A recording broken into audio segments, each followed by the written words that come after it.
ব্ৰহ্ম হত্যা কৰাটো এজন শুদ্ধ ভক্তক কৰা অপমানটো আটাইতকৈ ডাঙৰ অপৰাধ বুলি শাস্ত্ৰত কোৱা হৈছে। নাৰদদেৱ এজন শুদ্ধ ভক্ত, কিন্তু এটা কথা ঠিক যে কিছু স্থানত ভুলকৈ উপস্থাপন হয়। সেইবাবে আমাৰ গ্ৰাম্য সমাজত কেতিয়াবা কাৰোবাক কোৱা শুনিবলৈ পোৱা যায়, আমুকৰ কথা যদি আমুকে আমুকক কৈছেগে তেতিয়াকৈ এইটো নাৰদটো বুলি। কিমান এজন শুদ্ধ ভক্ত, কিমান এজন নিজ ব্যক্তিৰ সৈতে আমি তুলনা দি দিওঁ কেতিয়াবা। এইটো বহুত ডাঙৰ বেয়া কথা। নাৰদদেৱৰ কৃপা অবিহনে ভক্তি মাৰ্গত আগবাঢ়িব পৰাই নাযায়। বৈষ্ণৱ মাৰ্গৰ সকলো উপদেশ নাৰদদেৱৰ পৰাই আৰম্ভ হৈছে, তাৰ পাছতহে বেদব্যাসে প্ৰাপ্ত কৰিছে। আৰু সেই নাৰদদেৱে দিয়া জ্ঞানৰ আধাৰতে বসুদেৱে ভগৱান কৃষ্ণক ভগৱান ৰূপত পাইছিল। কাৰণ আমি সকলোৱে জানো যে ভাগৱতত কৃষ্ণক ঈশ্বৰ বুলি স্বীকাৰ কৰা হৈছে, নহয়নে? এনে কিছুসকল বুদ্ধিজীৱী লোকো আছে যিসকলে মানে ভাগৱত পঢ়ে বা ধৰি লওক গীতা পঢ়ে, তাৰ উপদেশখিনিও গ্ৰহণ কৰে, কিন্তু কৃষ্ণৰ ঈশ্বৰত্বটো স্বীকাৰ কৰিব নিবিচাৰে আৰু কয় কি কৃষ্ণ যে ইতিহাসত এজন ভাল পুৰুষ আছিল, বহুত বিদ্বান লোক আছিল, কৃষ্ণ ভগৱান হ'ব নোৱাৰে। দিয়া উপদেশখিনিৰ কাৰণে তেওঁ মহাপুৰুষ আছিল। এইটো কিন্তু এটা বৰ ডাঙৰ অন্ধবিশ্বাস। কিয়? কাৰোবাৰ গ্ৰন্থ এখন যেতিয়া আমি অধ্যয়ন কৰো, হয়নে, বোলে আমুক লেখকজনে লিখা, তেতিয়া লেখকজনৰ লিখাৰ অস্তিত্বটো আমি স্বীকাৰ কৰিব লাগিব। তাৰ পাছতে গ্ৰন্থখনত উল্লেখিত জ্ঞানক আমি পাম। লেখকজনক যদি মই স্বীকাৰ নকৰো, তেতিয়াহ'লে তাৰ ভিতৰত লিখা কথাখিনি কেনেকৈ গ্ৰহণ কৰোঁ? ঠিক তেনেদৰে ভাগৱতৰ মাৰ্গতো পোনপ্ৰথমতে কৃষ্ণৰ ঈশ্বৰত্বটো স্বীকাৰ কৰিব লাগিব, তাৰ পাছতে আমি তেওঁৰ উপদেশখিনি জীৱনত গ্ৰহণ কৰিব পাৰিম। প্ৰকৃততো আমাৰ এটা ক্ৰম আছে, আমাৰ গীতা ভাগৱত বুলি কোৱা হয়, নহয়নে? ভাগৱত গীতা বুলি কেতিয়াও কোৱা হয়। কিয়? কাৰণ গীতা শাস্ত্ৰক কোৱা হয় জীৱন গ্ৰন্থ, ভাগৱতক কোৱা হয় হৃদয় গ্ৰন্থ। ভাগৱতৰ কথাখিনি বুজিবলৈ হলে গীতাত উল্লেখিত জীৱ কি, পৰমাত্মা কি, প্ৰকৃতি কি, মায়া কি, কৰ্ম, এই পাঁচোটা বিষয় গীতাত যি বিস্তৃত ৰূপত আলোচনা কৰে, এই পাঁচোটা বস্তুৰ প্ৰতি সম্যক ধাৰণা এটা লাগে। তাৰ পাছতে ভাগৱতৰ কথাখিনি বুজিবলৈ সুবিধা। সেইবাবে পূৰ্বৰে পৰা আমাৰ মহাপুৰুষসকলে গুৰুসকলে উপদেশ দিছে যে প্ৰথম গীতা অধ্যয়ন কৰা, তাৰ পাছতে ভাগৱত, তেতিয়া আপোনাৰ কথাখিনি বুজি যোৱাত সুবিধা। এতিয়া চাওকচোন, ভগৱান কৃষ্ণ, কৃষ্ণ ক'ত থাকে? কৃষ্ণটো ভগৱানৰ স্বয়ং বুলি কৈছে, নহয়? ভগৱান বুলি কৃষ্ণক কিয় কোৱা হৈছে? ঐশ্বৰ্যা সমগ্ৰস্ব বীৰস্ব য়স্য সেৱা জ্ঞান বৈৰাগ্য যাচৈব সন্নম ভগৱতী। ভগৱান বুলি কাক কোৱা হৈছে? যিজনত ঐশ্বৰ্য, প্ৰেম, কৰুণা, জ্ঞান, বৈৰাগ্য আৰু শক্তি, এই ছটা পূৰ্ণ ৰূপত যিজনত বিদ্যমান আছে সেইজনক ঈশ্বৰ বুলি কোৱা হৈছে। শক্তি বুলি ক'লেও ভগৱন্তৰ তিনি প্ৰকাৰৰ শক্তি আছে। এটা হৈছে তটস্থ শক্তি, এটা হৈছে বহিৰংগা শক্তি, এটা হৈছে অন্তৰংগা শক্তি। তটস্থ শক্তি হৈছে জীৱসকল, আপোনাৰ শৰীৰত হৈ থকা জীৱই হৈছে ভগৱন্তৰ তটস্থ শক্তি। অন্তৰংগা শক্তি হৈছে ৰাধা বা লক্ষ্মী, বহিৰংগা শক্তি হৈছে মায়া। এই ছটি ঐশ্বৰ্য যিজনত পূৰ্ণ ৰূপত বিদ্যমান আছে সেইজনক ভগৱান বুলি স্বীকাৰ কৰা হৈছে। কিন্তু কৃষ্ণৰ কথা বোলে পুৰাণৰ যুগতহে আহিছে, বেদত কৃষ্ণৰ কথা নাই, উপনিষদত কৃষ্ণৰ কথা নাই। পোনপ্ৰথমতে কৃষ্ণ শব্দটো অহা নাই। কিয় অহা নাই?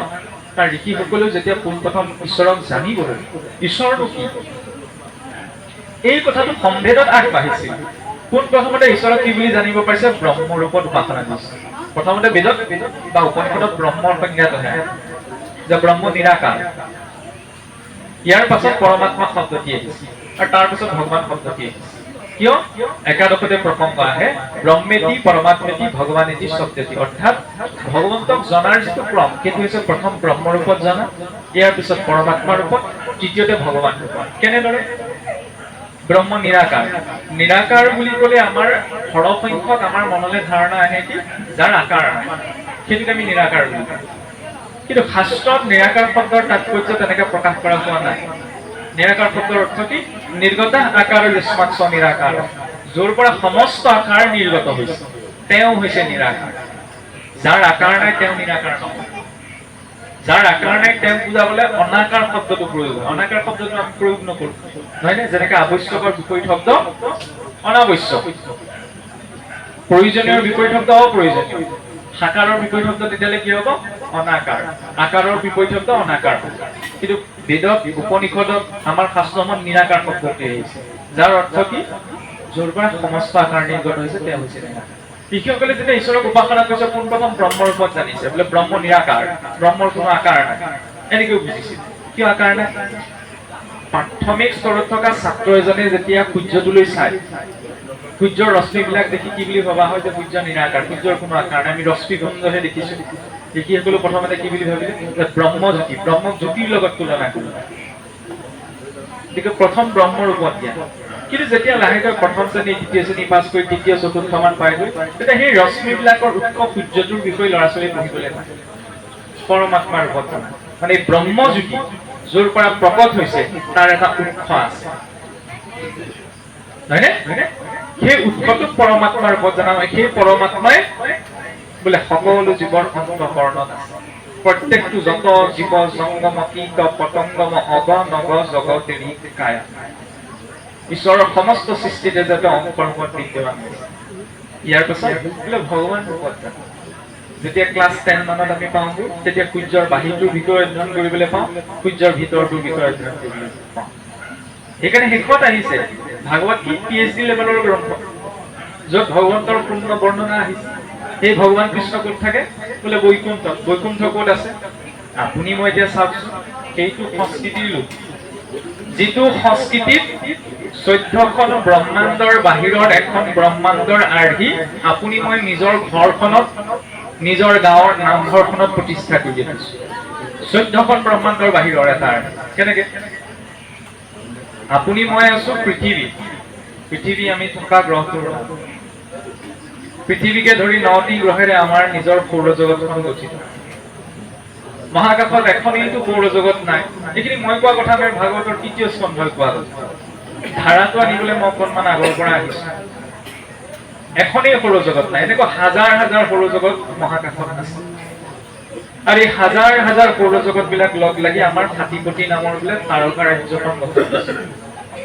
আৰু এনেকুৱা অজস্ৰ তাৰকা ৰাজ্য লগ লাগি আমাৰ ভূলোক নামৰ ব্ৰহ্মাণ্ডখন গঠিত হৈছে। ভূলোক মানে কেৱল পৃথিৱীয়েই নহয়, এই সমগ্ৰ ব্ৰহ্মাণ্ডখন। আৰু এই ভূলোকৰ তলত বোলে আৰু 7খন ব্ৰহ্মাণ্ড আছে। অতল, বিতল, সুতল, তলাতল, ৰসাতল, পাতাল। ভূলোকৰ ঊৰ্ধত আৰু 6খন আছে। ভূলোক, সুৰলোক, মহলোক, জনলোক, তপলোক, সত্যলোক। হাতে হাতে মিলি 14খন ভুৱন, 14খন ব্ৰহ্মাণ্ড বোলে সজ্জিত হৈ আছে। বিজ্ঞানত এইটো পেৰেলেল ইউনিভাৰ্চৰ কনচেপ্ট বুলি বহু দিনাহে আহিছে, ভাগৱতত 1000 বছৰ আগৰ পৰা আছে। আৰু এই 14খন ভুৱনক যিটো মায়াৰ আৱৰণে আৱৰি ৰাখিছে, সেই মায়াৰ আৱৰণটোৰ অধিষ্ঠাত্ৰী হৈছে দেৱী দুৰ্গা। দুৰ্গা শব্দটো হৈছে সেইকাৰণে ক'ৰবাত দুৰ্গৰ পৰা। আগতে যেনেকে ৰজা মহাৰজাসকলে নিজৰ ৰাজ্যখন সুৰক্ষাৰ নিমিত্তে গড় নিৰ্মাণ কৰে, দুৰ্গাৰ পৰা আহিছে দুৰ্গা। সেইবাবে মহাপুৰুষ মাধৱদেৱেও ঘোষাত লিখিছে যে ব্ৰহ্মা আদি কৰি জীৱ যত ৰাম ৰাম ৰাম ৰাম ৰাম মায়া সজ্জা মাজে আশ্ৰয় ঘুমতি যায়। এলাপেচা জীৱৰ পৰা ধৰা নাই। সত্যলোকত বহি থকা ব্ৰহ্মাৰ পৰা পাতালৰ নাক গণলৈ সকলো জীৱ মায়াৰ সংসাৰতে আছে। কিছুসকলে যে কয় এই ভক্তি কৰিবলৈ হলে মায়া ছেদ কৰিব লাগিব। মায়া ছেদ কৰা কোনেও সম্ভৱ নহয়, কাৰণ আমি মায়াৰ সংসাৰতেই থাকিব লাগিব। শৰীৰটো আছে যেতিয়া খালি নিৰাশক্তি ভাৱত আমি জীৱনটো যাপন কৰিব পাৰোঁ। এইটো হৈছে দৰ্শন। এতিয়া এই মায়াৰ আৱৰণটো আকাৰ উপবৃত্তাকাৰ ভাৱে শাস্ত্ৰ ত্যাগ কোৱা হৈছে বুলি হিৰণ্য গৰ্ভ। এনে অনন্ত কোটি হিৰণ্য গৰ্ভ গৰ্ভদক্ষা বিষ্ণুৱে নিজৰ শৰীৰত ধাৰণ কৰি ৰাখিছে। তাৰ ঊৰ্ধত আছে বোলে বৈকুণ্ঠ। এইখন ভৌতিক জগত, এটা সময়ত সৃষ্টি হৈছে, এটা সময়ত নষ্ট হৈ যাব। কিন্তু বৈকুণ্ঠৰ ওপৰত কোনো স্থান কালৰ প্ৰভাৱ নাই। ন তদ ভাসয়তে সূৰ্য ন শশাঙ্ক ন পাবক ইয়দগত ন নিবৰ্তনতে তদ্ধামং পৰমং। যি স্থানত চন্দ্ৰ সূৰ্যৰ ৰশ্মি দিয়াৰ কোনো প্ৰয়োজন নাই, ঈশ্বৰৰ ব্ৰহ্মজ্যোতিৰে যি স্থান প্ৰকাশ কৰে, যি স্থানলৈ জীৱ এবাৰ গলে আকৌ এই সংসাৰলৈ আহিব নালাগে, সেইখন হৈছে বৈকুণ্ঠ। আৰু সেই বৈকুণ্ঠৰে 7টি ভাগৰ আৰ্হিত মহাপুৰুষে আপোনাৰ মোৰ গাঁৱত থকা সিংহাসন ভাগ, ঘৰত স্থাপন কৰা আসন ভাগ। মহাকাশ বিজ্ঞানে ইমান ঢুকি পোৱাগে নাই যে 14খন ব্ৰহ্মাণ্ডৰ বাহিৰতো যে এনেকুৱা এখন ব্ৰহ্মাণ্ড থাকিব পাৰে। কল্পনা বুলিও যদি আমি কওঁ, ইমান উচ্চস্তৰীয় কল্পনা আজিলৈকে বিশ্বৰ কোনটো সংস্কৃতিৰ ভিতৰত হৈছে? নাই হোৱা। সেইটো একমাত্ৰ আপোনাৰ মোৰ সংস্কৃতি। গুৰুজনাই সেই আৰ্হি আপোনাৰ মোৰ সন্মুখত ৰাখি থৈ গ'ল। গুৰু আসন বুলিলে কেৱল গহীন গম্ভীৰ কিবা এটা ৰূপেই নহয়, তাতে সূক্ষ্ম বিজ্ঞানো আছে, কাৰণ সেই ব্ৰহ্মাণ্ডখন হৈছে 14খন ব্ৰহ্মাণ্ডৰ বাহিৰৰ এখন ব্ৰহ্মাণ্ড। কিয় ৰাখিলে? চাই থাকিলে কি লাভ হ'ল? যাতে দেখি পেলাই আধ্যাত্মিক দৰ্শনে কৈছে জীৱৰ নিজৰ ঘৰখনৰ কথালৈ মনত পৰে। জীৱ মানে কি? আমি হৈছো সেই জুইকুৰাৰ পৰা উপৰিহা ফিৰিঙতি কেইটা। মূল উৎস হৈছে কৃষ্ণ, যাক আমি পৰমাত্মা বুলিছো। সেইকাৰণে পৰমাত্মাৰ কিছু গুণ জীৱাত্মাৰ ভিতৰতো আছে। কেনেকে আছে? পৰমাত্মাৰ কি বুলি কৈছে? সচ্চিদানন্দ স্বৰূপ বুলি কোৱা হৈছে, পূৰ্ণ আনন্দ। আমি জীৱনত যে কামবিলাক কৰিছো, মূল উদ্দেশ্য কি বাৰু? আনন্দ অনুভৱ কৰে, নহয় জানো? বোলে নহয়, টকা পইচাহে লাগে। টকা পইচা আমি কিয় অৰ্জন কৰোঁ? প্ৰয়োজনীয় বস্তুখিনি গোটাই ল'ব। প্ৰয়োজনীয় বস্তুখিনি কিয় গোটাম? তাক ভোগ কৰিব। ভোগ কৰি কি ভাবো? তাৰ পৰা সুখ বা আনন্দ পাম। আল্টিমেট গ'লটো আনন্দ পোৱাই, নহয় জানো? কাৰণ এই জীৱই ইয়াত এতিয়া দুই প্ৰকাৰ আনন্দ আছে, এটা ভৌতিক, এটা আধ্যাত্মিক। ভৌতিক আনন্দ প্ৰথমতে পাওঁতে সকলো পোৱা নিচিনা লাগে, লাহে লাহে পৰিমাণটো কমি যায়। কাৰোবাৰ ঘৰত সন্তান নিধি জন্ম হৈছে, জন্ম হোৱা দিনাৰ আনন্দ 6 বছৰ গ'লে নাথাকে, হয়নে? কোনোবাই যদি চাকৰি এটাও পাইছে, পোৱা দিনাৰ যিটো আনন্দ 6 বছৰ গ'লে কিন্তু একেই নাথাকে। কিন্তু একে ভাগৱতকে আমি শুনি আছো, একে ঘোষাকে আমি গাই আছো। কাৰোবাৰ মুখত শুনিছেনে একে সোপাকে গাই গাই আমনি লাগিছে, নতুন শাস্ত্ৰ এখন ওলোৱা? যিমানে ভাৱপূৰ্ণভাৱে তেওঁ ঈশ্বৰৰ নাম লয়, সিমানে মনত আনন্দ বৃদ্ধি পায়। প্ৰয়োজন মাত্ৰ সেই নামৰ সৈতে ভাৱটো যুক্ত হয়। বিনা ভাৱত ঈশ্বৰক পাব নোৱাৰে। ভাৱগ্ৰাহী জনাৰ্দন। ভাৱেৰে দিছিল বাবে বিদুৰৰ পত্নী দিয়া কলৰ বাকলিটোও খাইছিল। ভাৱ নাছিল বাবে দুৰ্যোধনৰ ৰাজকাৰ্যও পৰিত্যাগ কৰি দিছিল। ভাৱেৰে আমি ঈশ্বৰক পাব পাৰোঁ, যদি ভাৱেই নাই। সেইবাবে কয় ন ভাগৱত আমাৰ তাত ভাৱ লাগিব, ভাৱ ভক্তিহে আচল। ভাৱেনো লগতে জ্ঞান, ভাৱ থাকিলে জ্ঞান স্বাভাৱিকতে আহে। ভাৱেনো লগতে দেৱ দৰ্শন, ভাৱ থাকিলে দেৱৰো দৰ্শন সম্ভৱ হয়। এতিয়া চাওক, জীৱসকল এই শৰীৰটোত বহি থকা যিটো জীৱ আছে, এই জীৱটো বোলে আদিতে সেই বৈকুণ্ঠত আছিল। বৈকুণ্ঠত থাকোতে জীৱসকলে ঈশ্বৰৰ ওচৰত বোলে ইচ্ছা প্ৰকাশ কৰিলে যে প্ৰভু, তুমি যিদৰে বিভিন্ন লীলা উপভোগ কৰি আছা বৈকুণ্ঠত, আমাকো উপভোগৰ সুবিধা অকণমান দিয়া। এই ইচ্ছাটোলৈ লক্ষ্য ৰাখি বোলে জীৱসকলক ঈশ্বৰে সংসাৰলৈ পঠাই দিলে। জীৱসকল সংসাৰলৈ আহিল, কিন্তু মায়াৰ আৱৰণটো যে ভেদ কৰি থৈ গুচি আহিল, সেইকাৰণে নিজৰ ঘৰখনৰ কথা জীৱসকলে বোলে পাহৰি থাকিলে। আমি পাহৰি থাকিলো নিজৰ ঘৰখনৰ কথা। শুনিবলৈ কথাবিলাক অকণমান আচহুৱা হ'ব পাৰে, কিন্তু সত্য সৈতে মহাপুৰুষেও সেইকাৰণে আমাৰ ভকতীয়া যোজনা এদিন লিখিছে, বোলে বৈকুণ্ঠৰ পৰা আহোঁ একেলগে, বাটত হেৰাল লগ, সত্যত এটা দাপৰত বিচাৰি কলিত পাইছো লগ। কিয় কৈছে? বৈকুণ্ঠৰ পৰা জীৱসকল আহোঁতে একেলগে আহিছে। ইয়াত ঢেৰ কিবা কিবি দেখিলে নিজৰ ঘৰখনৰ কথা পাহৰি থাকিলে। ইয়াত এতিয়া আমি যি পাইছো চব খন্তেখনত ফুচুলাবলৈ দিয়া বস্তু। কেনেকে চাওকচোন, অকণমান উদাহৰণ এটা দিয়া হৈছে। কেঁচুৱা ল'ৰা এটাই যেতিয়া কাৰোবাৰ ওচৰত মানে ভাল খেলা বস্তু এটা দেখে, তেতিয়াহ'লে তাকো লাগে বুলি সি কান্দে নাই? আমাৰ আইসকলে বেছিকে জানিব। সৰু ল'ৰা এটাই যেনিবা কাৰোবাৰ ওচৰত ভাল ধুনীয়া খেলা বস্তু এটা দেখে, তেতিয়া তাকো লাগে। পূজা চাবলৈ যেনেকে ভাল কিবা এটা দেখিলে সি কান্দে যে মোকো লাগিব। তাৰপৰা মাক দেউতাকে কি কৰে, সেই বস্তুটো বেলেগৰ পৰা আনি তাক দি দিয়ে।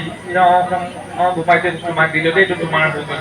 সি তেতিয়া ভাবে কি মা দেউতাই মোক এইটো দি দিলে, মোৰ হৈ গ'ল।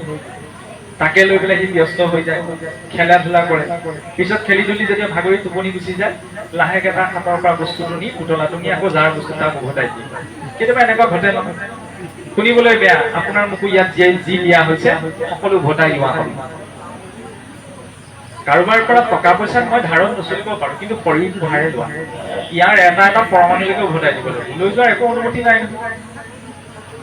তেতিয়াহ'লে অভিমানবিহীন জীৱনটো যাপন কৰিবলৈ ভাগৱতে কৈছে। বহুতে আকৌ ভাগৱত পঢ়িবলৈ ভয় কৰে, এতিয়া এইবিলাক পঢ়িলে আনিলে বোলে ইটো নাখাবা, সিটো নাখাবা, আমুকলৈ নাযাবা, তামুকলৈ নাযাবা, সেই নীতি নিয়ম পালন কৰিবলৈ। এইটো নহয়। ভাগৱতে সেই সতৰ্কতাটো দিব বিচাৰিছে যে ইমান দুৰ্লভ আমি শৰীৰ এটা পাইছো। যুক্তিগত দৃষ্টিও চাবলৈ গ'লে চাওকচোন, দিনক দিনে মৰি মৰি গৈ আছো। মৃত্যুটো তেতিয়া নঘটে যেতিয়া ডাক্তৰে কয় যে হাত চলি থকা নাই, হৃদযন্ত্ৰটোৱে কাম কৰা নাই, উশাহ নিশাহ চলি থকা নাই বোলে মৃত্যু। তেতিয়া মৃত্যু নঘটে, তেতিয়া শৰীৰটো নিষ্ক্ৰিয় হয়। যেতিয়া শৰীৰৰ অংগবিলাকে কাম কৰা বন্ধ কৰি দিয়ে, শৰীৰটো নিষ্ক্ৰিয় হয়। মৃত্যু তেতিয়াহ'লে কেতিয়া ঘটে? যিদিনা জীৱ আহি মাতৃগৰ্ভত প্ৰৱেশ কৰিছে, সেই দিনাৰ পৰাই মৃত্যু আৰম্ভ হয়। শুনিবলৈ অকণমান আচহুৱা, এতিয়াও কিন্তু মৰি মৰি গৈ আছো। প্ৰতিটো ছেকেণ্ডৰ পাছত মিনিটৰ পিছত মিনিট, ঘণ্টাৰ পিছত ঘণ্টা, দিনৰ পিছত দিন মৰিবলৈকে গৈ থকা নাই জানো? শৰীৰটো আয়ুস কমাই গৈ আছে, কলৈ গৈ আছো?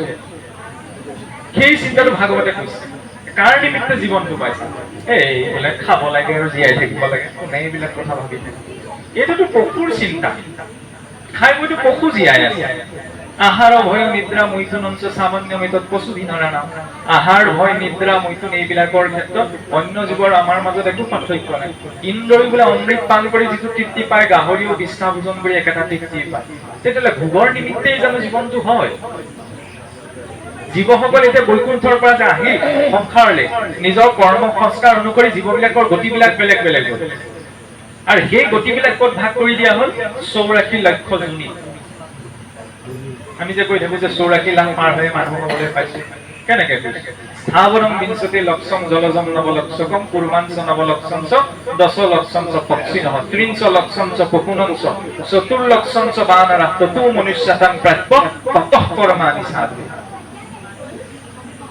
নিজৰ ঘৰখনতে আগফালৰ পৰা পাছফাল 100 বাৰ অহা যোৱা কৰিবলৈ ভাগৰ লাগে তেতিয়া ভাগৱতে কৈছে জীৱ চিন্তা কৰিছো 20 লাখ বাৰ বোলে গছ গছনি জুনিত ভ্ৰমণ কৰি আহিছে 1901 চনত লণ্ডনৰ ৰয়েল সোসাইটি জগদীশ চন্দ্ৰ বোসে প্ৰমাণ কৰি দেখুৱাইছিল যে গছ গছনিটো কিদৰে চেতনা শক্তি আছে ভাগৱতে হাজাৰ বছৰ আগৰ পৰা কৈ আছে জীৱই পোন প্ৰথম স্থাৱৰ শৰীৰত যাত্ৰা কৰিব লগা হয় গছ গছনিটো চেতনা আছে কিন্তু ইহঁতি অনুভৱ প্ৰকাশ কৰিব নোৱাৰে লৰচৰ কৰিব নোৱাৰে সেইবাবে জীৱই বোলে পোন প্ৰথম গছ গছনি ইত্যাদি স্থাৱৰ জুনি 20 লাখ বাৰ পুনৰ উভচৰ জুনি 9 লাখ বাৰ ক্ষমা কৰিব জলজ জুনি পুনৰ উভচৰ জুনি 9 লাখ বাৰ 10 লক্ষং চ পক্ষিণঃ 10 লাখ বাৰ পশু চৰাই চিৰিকটি ৰূপত 30 লক্ষং চ পশুনং চ 30 লাখ বাৰ পশু শৰীৰত 4 লক্ষং চ বানৰঃ 4 লাখ বাৰ বানৰ জুনি ভ্ৰমণ কৰাৰ পাছত বোলে ততো মনুষ্যতাত পায় তাৰ পিছত মানুহ হ'বলৈ পাইছে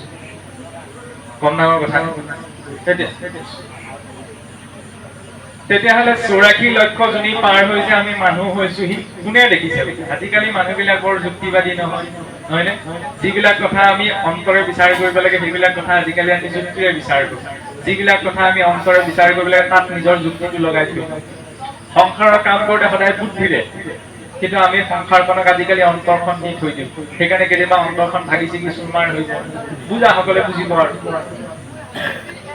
বোলে ভাগৱত শুনি থাকিলে কি লাভ হ'ব ভাগৱত গাই থাকিলে খাবলৈ পাম কিছুসকলে এনেকৈ কয় ন সঁচা কথা ভাগৱত গাই থাকিলেতো আমি খাবলৈ নাপাওঁ নহয়নে কিন্তু ভাগৱত পঢ়িলে ভাগৱত জানিলে শুনিলে জীৱনত যিটো সুস্থিৰতাৰ প্ৰয়োজন যিটো শান্তিৰ প্ৰয়োজন সেই শান্তিকণ ভাগৱতে দিব পাৰে কিবা এটা খাওঁতে কিবা এটা কওঁতে কৰিবলৈ যাওঁতে সেইবাবে আধ্যাত্মিক দিশটো আমাৰ বাবে লাগে এতিয়া বোলে ইমান কৃষ্ণ কৃষ্ণ ৰাম ৰাম কৈ আছো ঈশ্বৰৰ কথা কৈ আছো মৰাৰ পাছত যদি গম পাওঁ ঈশ্বৰ বোলে একোৱেই নাই তেতিয়াও আমি লাভত আছো কেনেকে লাভত আছো আগ চোৱাচোন ঈশ্বৰৰ গুণলীলা কৈ কৈ সেইবিলাক শুনি শুনি বেয়া লগাটো ভাল লাগি ভালকেই পাৰ হৈছে কিন্তু এতিয়া নাই বুলি ভাবি আছো পিছত যদি গম পাওঁ কিবা এটা আছে ঈশ্বৰৰ বোলা মৰাৰ পাছত গতিটো তেতিয়াহ'লে কি হ'ব সেইকাৰণে সৰলতাৰে কিছু কথা এই দিশটোত মানি লোৱাটো প্ৰয়োজন ভাগৱতৰ আৰম্ভণি শ্লোকতে এইটো কথা কোৱা হৈছে এই মাৰ্গটো কাৰ বাবে নিৰ্মম শৰণাং শ্ৰতা যাৰ হৃদয়ত নিৰ্মলতা তেওঁৰ বাবে সেইটো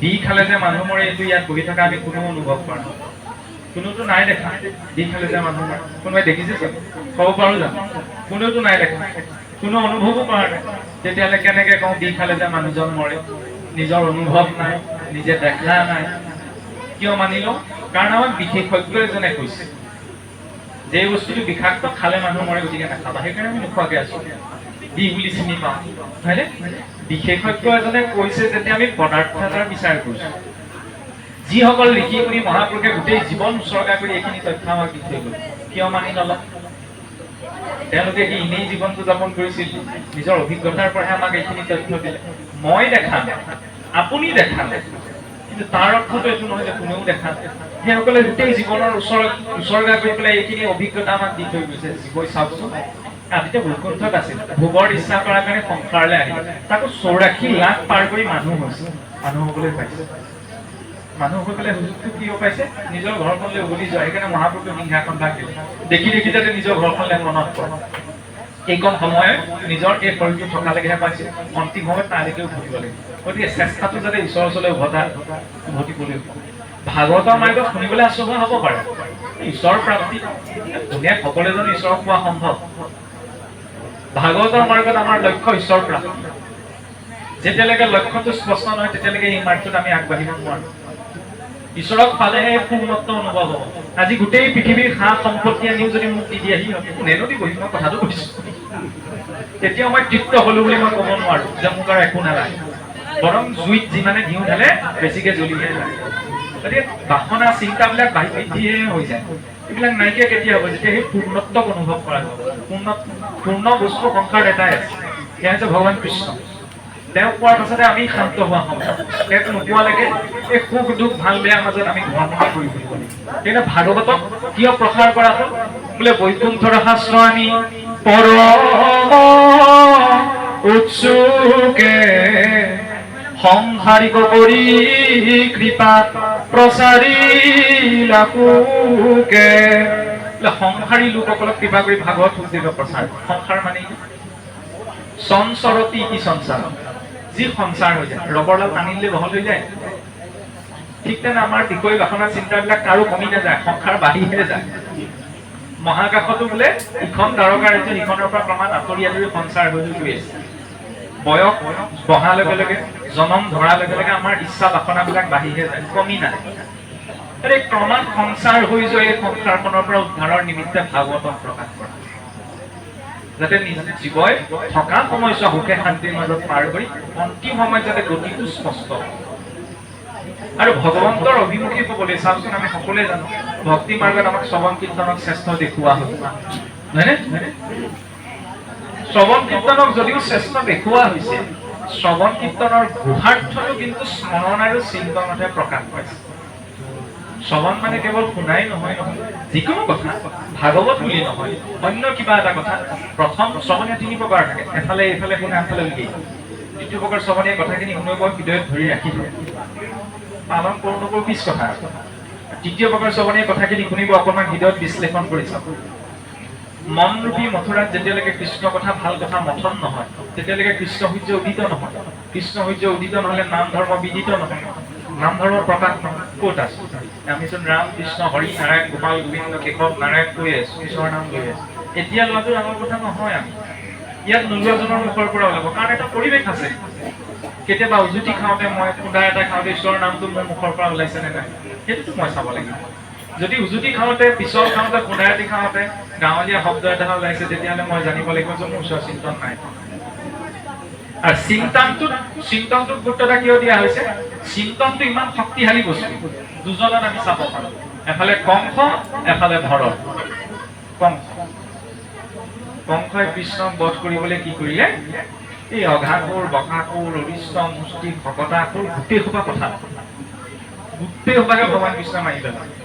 শেষত অসুৰে হতুৱাই যেতিয়া মথুৰালৈ মতাই আনিলে, কৃষ্ণ আহি যেতিয়া মথুৰাৰ পৰিসীমাত প্ৰৱেশ কৰিলেহি, কংস এইফালে ধাতু যাওঁ অৱস্থা। কিয়? এইটো বধ কৰিবলৈকে ইমান ডাঙৰ ডাঙৰ দৈত্য দানৱ এটা পঠাল, গোটেই সোপাকে নিমিষতে বধ কৰি পেলাল। এতিয়া কাল আহি পেলাই মোৰ নিজৰ ঘৰতে সোমালে। সেইকাৰণে কংসই খাবলৈ বহে, কৃষ্ণক মাৰিবলৈ আহিছে বুলি ভয়তে মানে কৃষ্ণকেই দেখে, খোৱা পালতো কৃষ্ণকেই দেখে, মাৰিবলৈ আহিছে। মনটো ভাল লাগক বুলি অকণমান ফুলনিত খোজকাঢ়িবলৈ যায়, কৃষ্ণই কেদাই মাৰি আহিছে বুলিয়েই দেখে। ইমান ভয় সোমাই গ'ল। শুবলৈ যায়, টোপনি চকুকেইটা মুদেহে কৃষ্ণই ডিঙিটোত ধৰিবলৈ আহিছে বুলি দেখে। ফলত মানে খোৱা হোৱা একো শান্তি নাইকিয়া হ'ল। কিন্তু আটাইতকৈ ডাঙৰ লাভটো কি হ'ল? বোলে ভুঞ্জন্তে ভ্ৰমন্তে উঠন্তে বৈখন্তে কৃষ্ণক চিন্তে সদায়, সকলে জগত হৰিময় দেখে, সুখ শান্তি তাৰ নাই। খাওঁতে উঠোতে বহুতে যদিও শত্ৰু বুলি ভাবিছে, কৃষ্ণৰ ৰূপটো চিন্তা কৰিলে নাই, কৃষ্ণ কথাটো স্বৰূপটো মনলৈ ভাঙি আহিলে নাই। সেইকাৰণে মৰাৰ আগমুহূৰ্তত বোলে কৃষ্ণৰ ৰূপটোকে মনলৈ অহাৰ কাৰণে কৃষ্ণৰ সমান গতি পালে, চিন্তা কৰিছিল কাৰণে গতি পালে। আনফালে পঞ্চম স্কন্ধত বৰ্ণনা আহে, মহাৰাজ মনুৰ স্বয়ংভূত মনুৰে জ্যেষ্ঠ পুত্ৰ হৈছে প্ৰিয়ৱত। প্ৰিয়ৱতৰ বংশতেই ঋষভদেৱৰ জন্ম। সেই ঋষভদেৱে ভগৱন্তৰ এটি অৱতাৰ বুলি গণ্য কৰে। ঋষভদেৱৰ পুত্ৰ আছিল ভৰত। ভৰতে এটা সময় গোটেই জম্বুদ্বীপ ভোগ কৰি পেলাই যেতিয়া জীৱনৰ এটা বয়স পালেগৈ, তেতিয়া ভাবিলে কি যে এতিয়ালৈকে ভোগ কৰিলো, এতিয়া ঈশ্বৰমুখী ঈশ্বৰক ঘটনা কৰাত গুৰুত্বতা দিওঁ। সেইবুলি কি কৰিলে? 5জন পুত্ৰ আছিলে, 5জনক ৰাজ্যভাৰ সকলো ভগাই দিলে। ৰাজ্যভাৰ এৰি পেলাই এই মহিষী কুলহৰ হৰিক্ষেত্ৰ আশ্ৰমলৈ গৈ তাতে বাস কৰিবলৈ ল'লে। ৰজাই ৰাজ্যভাৰ সকলো এৰি দিলে, সেইবিলাকত মোহগ্ৰস্ত নহ'ব, আশ্ৰম পাতি তাতে থাকিবলৈ ল'লে। যিজন ঘৰতে এতিয়া মোহত নপৰো বুলি, আসক্তি সৃষ্টি নহওক বুলি ৰাজ্যভাৰ পুত্ৰ ভাৰ্যা সকলো এৰি থৈ আহিছে, সেই আশ্ৰমত থাকোঁতে এদিন মোহটো পজিল হৰিণ পোৱালি এটা। এই মৰাৰ আগ মুহূৰ্ততে হৰিণ পোৱালিৰ কথাই ভাবিছে। সেইকাৰণে তেনেহেন এজন সিদ্ধ যোগীয়েও পাছৰ জন্মত হৰিণ ৰূপত জন্ম লাভ কৰিব লগা। তাৰ পৰা চিন্তনটো বুদ্ধদেৱ দেখুৱাইছে। এফালে সেই কংসই অন্তিম সময়ত কৃষ্ণক চিন্তা কৰি কৃষ্ণ সমান গতি পালে, এইজনে সকলো ত্যাগ কৰি হৰিণ পোৱালিটোৰ কথা ভাবিলে, সেইকাৰণে হৰিণাৰ ৰূপত জন্ম লাভ কৰিলে। ইয়ং ইয়ং ভাৱ স্মৰণ নিত্যম তজ্জম দেৱ কবিবৰম তং তমেৱতি কৌন্তেয় শ্ৰদ্ধা তদ ভাৱ ভাৱ। এতিয়া যিটো চিন্তন হৈ আছে, মই আপোনাক দেখিলে কৃষ্ণ বুলি কৈছো, মুখেৰেও হাঁহি মাৰিছো, হাতেৰেও প্ৰণাম জনাইছো, কৃষ্ণ বুলি কৈছো, কিন্তু মনত যদি বেলেগ কিবা ভাৱ এটাহে চিন্তন হৈছে, তেতিয়াহ'লে মোৰ সংস্কাৰটো ক'ৰ পৰা আহিব? এই মনত চিন্তন হোৱা ভাৱটোৰ জৰিয়তে। কাৰণ মন এব মনুষ্যানাম বন্ধনাৎ কাৰণম মুক্তি, মনেই জীৱৰ বন্ধনৰ কাৰণ, মনেই জীৱৰ মুক্তিৰ কাৰণ। মনটোত যি চিন্তন হৈছে সেই অনুৰূপতে গতি পাব। মহাপুৰুষে সেইকাৰণে কৈছে কি, মুখে বোলা ৰাম হৃদয়ে ধৰা এতেকে মোক মুক্তি পাই বা পঢ়ি গৈছো। কৃষ্ণ বুলি ক'লে কৃষ্ণৰ ৰূপটো মই চিন্তা কৰিব লাগিব, নহয়নে? তেতিয়াহে ৰূপটোত মনটো স্থিৰ হ'ব। সেয়া হৈছে শ্ৰৱণৰ সাৰ্থকতা। শ্ৰৱণমটো গুৰুপূৰ্বক মননম তদনন্তৰম নিদিধ্যাসন নিত্য তত্ত্ব জ্ঞান পূৰ্ণ বোধস্য লক্ষণম। শুনি পেলাই মনন কৰিব লাগিব, মনন কৰি নিদিধ্যাসন পুনৰ তাক অভ্যাস, তেতিয়া সি চলাবলৈ পৰিৱৰ্তন হ'ব, তাৰ জৰিয়তে তত্ত্ব জ্ঞান আহিব, তাৰ জৰিয়তে পূৰ্ণ বোধ বুজিব। এইটো হৈছে শ্ৰৱণৰ ধাৰা। এতিয়া চাওকচোন যে ভগৱান কৃষ্ণ বুলি যিজন পৰম ব্ৰহ্মক কোৱা হৈছে, গোলোকত সেই ভগৱন্ত কৃষ্ণ দ্বিভুজ, বিষ্ণু কিন্তু চতুৰ্ভুজ, হয়নে? চতুৰ্ভুজ, 4খন হাত আছে। ভগৱান কৃষ্ণ 4খন হাত নাই নহয়। যদিও ভগৱান কৃষ্ণ আৰু ভগৱান বিষ্ণু কোনো পাৰ্থক্য নাই, কিন্তু স্বৰূপটোত পাৰ্থক্য আছে। বিষ্ণু স্বৰূপটো হৈছে ঐশ্বৰ্যপূৰ্ণ ৰূপ, কৃষ্ণ স্বৰূপটো হৈছে কৃষ্ণ ভগৱন্ত পৰমাত্মাৰ প্ৰকৃত বাস্তৱিক ৰূপ। গোলোকত দ্বিভুজ কৃষ্ণহে থাকে। যেতিয়া সৃষ্টি প্ৰকট হয়, তেতিয়া তেওঁ চতুৰ্ভুজ ধাৰণ কৰে। এইটো বোলে মানুহে কল্পনা কৰি ল'লো, মানুহৰ 2খন হাত 2টা ভৰি আছে কাৰণে মানুহেও ঈশ্বৰক তেনেকৈ ভাবি ল'ব। কুকুৰটোক ভগৱান বুলি কোৱাৰ লগে লগে কুকুৰটোৱে কুকুৰটোৰ নিচিনা ভাবিব, গৰুজনীক ভগৱান কেনেকুৱা বুলি ক'লে গৰুজনীৰ নিচিনা ভাবিব। এইটো কথা মান্য নহয়। কিয় মান্য নহয়? আমি গ্ৰাম্য সমাজতে কেতিয়াবা কওঁ, এই পুতেক বাপেকৰ নিচিনা দি, কেতিয়াও বাপেক পুতেকৰ নিচিনা বুলি নকওঁ, মানে পিতৃৰ গুণ বৈশিষ্ট্য পুত্ৰৰ জৰিয়তে প্ৰকাশ পাব পাৰে, পুত্ৰৰ গুণ বৈশিষ্ট্য পিতৃৰ জৰিয়তে প্ৰকাশ নাপায়। পিতৃৰো পিতৃ মহাপিতৃ বুলি কাক কোৱা যায়? ভগৱান কৃষ্ণ।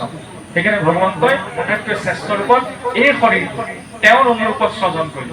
ভগৱান কৃষ্ণও দ্বিভুজ, মনুষ্যও দ্বিভুজ, অসুৰবিলাকো দ্বিভুজ, দেৱতাসকলো দ্বিভুজ। প্ৰয়োজন হ'লে সৰভুজ অষ্টভুজ হৈ গ'ল। মূল বাস্তৱিক স্বৰূপটোতো দ্বিভুজ, মানে 2টা বাহু 2খন ভৰি নহয়। সেইকাৰণে কৃষ্ণও দ্বিভুজ।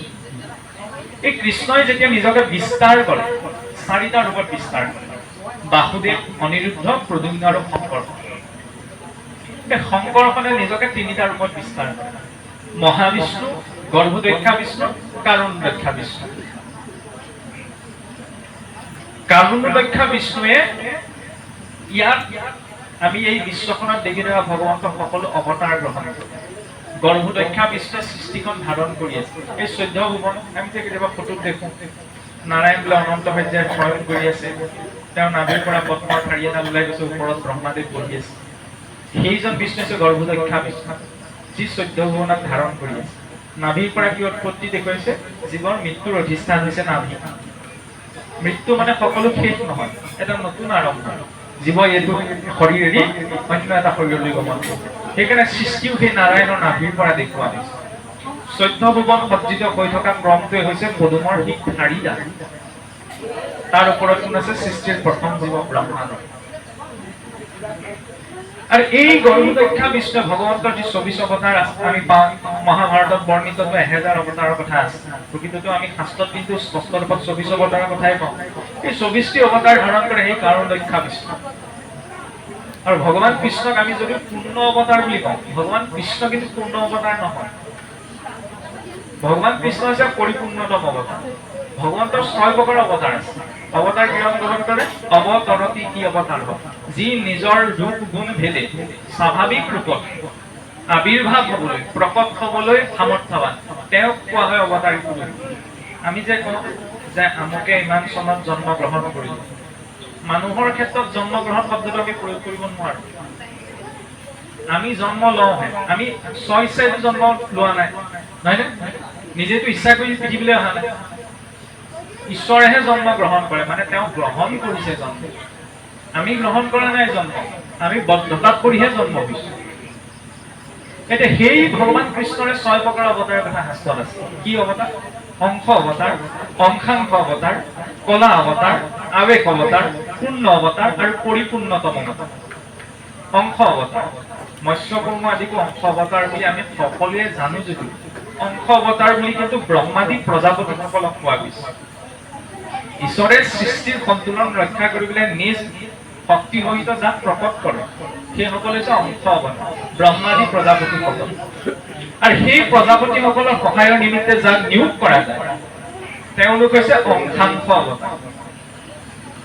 ভৃগু, কুল, পুলস্ত, মৰীচি, অংগীৰা আদিসকল হৈছে অংশাংশ অৱতাৰ।